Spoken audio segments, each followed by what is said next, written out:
ഒരു സാധാരണക്കാരന്റെ അസാധാരണമായ ജീവിതമാണ് ഇവിടെ കാണുന്നത്. ഒരു ചെറിയ ഗ്രാമത്തിൽ അപ്പു എന്നു പേരുള്ള ഒരു യുവാവ് താമസിച്ചിരുന്നു. അവന് വലിയ സ്വപ്നങ്ങളോ കഴിവുകളോ ഉണ്ടായിരുന്നില്ല. എല്ലാവരെയും പോലെ ജീവിച്ചു പോകാനായിരുന്നു അവൻ ആഗ്രഹിച്ചത്.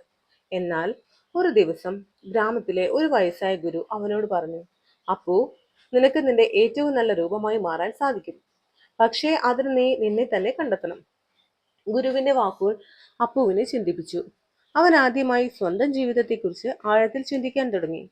അവന്റെ കഴിവുകൾ എന്തൊക്കെയാണ്, അവനെ എന്താണ് ചെയ്യാൻ ആഗ്രഹിക്കുന്നത് എന്നതിനെക്കുറിച്ച് അവൻ ആലോചിച്ചു.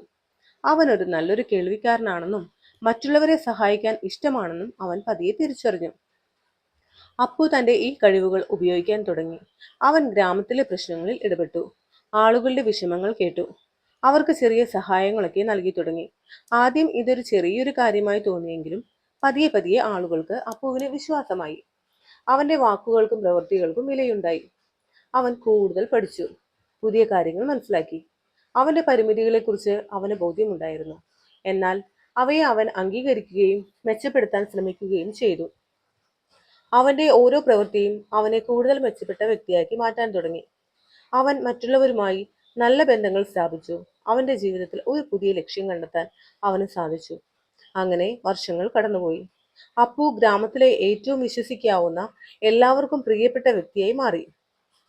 അവൻ ഒരു നേതാവോ വലിയൊരു സമ്പന്നനോ ആയിരുന്നില്ല. പക്ഷേ അവൻ സ്വന്തം കഴിവുകൾ തിരിച്ചറിഞ്ഞ് അവയെ പരിപോഷിപ്പിച്ച് മറ്റുള്ളവർക്ക് വേണ്ടി ജീവിച്ചുകൊണ്ട് അവന്റെ ഏറ്റവും നല്ല രൂപമായി മാറി.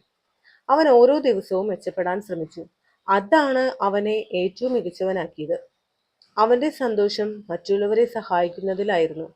അവൻ അവന്റെ ഉള്ളിലെ നന്മയെ കണ്ടെത്തുകയായിരുന്നു.